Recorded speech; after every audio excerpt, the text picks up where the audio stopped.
सभी को मेरा प्यार भरा नमस्कार। आई होप आप सभी काफी अच्छे होंगे। अगर आप हमारे 12 माह व्रत कथा चैनल में नए हैं तो वीडियो को लाइक और सब्सक्राइब करना न भूलें, जिससे कि आगे आने वाली कथाओं का आनंद ले पाए। हर व्रत कथा के साथ पढ़ी और सुनी जाती है लपसी तपसी की यह कहानी। एक लपसी था, एक तपसी था। तपसी हमेशा भगवान की तपस्या में लीन रहता था। लपसी रोजाना सवा सेर की लापसी बनाकर भगवान का भोग लगाकर जीम लेता था। एक दिन दोनों लड़ने लगे। तपसी बोला, मैं रोज भगवान की तपस्या करता हूँ इसलिए मैं बड़ा हूँ।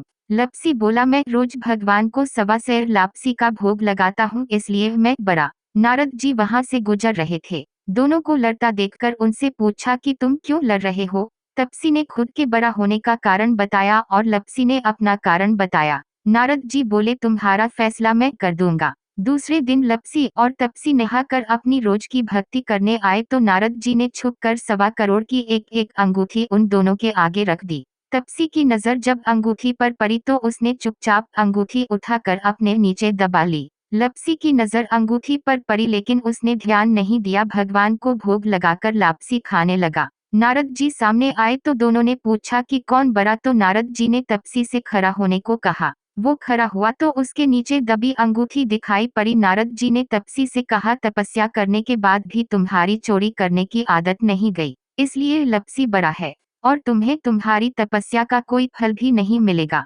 तपसी शर्मिंदा होकर माफी मांगने लगा। उसने नारद जी से पूछा, मुझे मेरी तपस्या का फल कैसे मिलेगा। नारद जी ने कहा, यदि कोई गाय और कुत्ते की रोटी नहीं बनाएगा तो फल तुझे मिलेगा। यदि कोई ब्राह्मण को भोजन करवा कर दक्षिणा नहीं देगा तो फल तुझे मिलेगा। यदि कोई साड़ी के साथ ब्लाउज नहीं देगा तो फल तुझे मिलेगा। यदि कोई दिए से दिया जलाएगा तो फल तुझे मिलेगा। यदि कोई सारी कहानी सुने लेकिन तुम्हारी कहानी नहीं सुने तो फल तुझे मिलेगा। उसी दिन से हर व्रत कथा कहानी के साथ लपसी तपसी की कहानी भी सुनी और कही जाती है।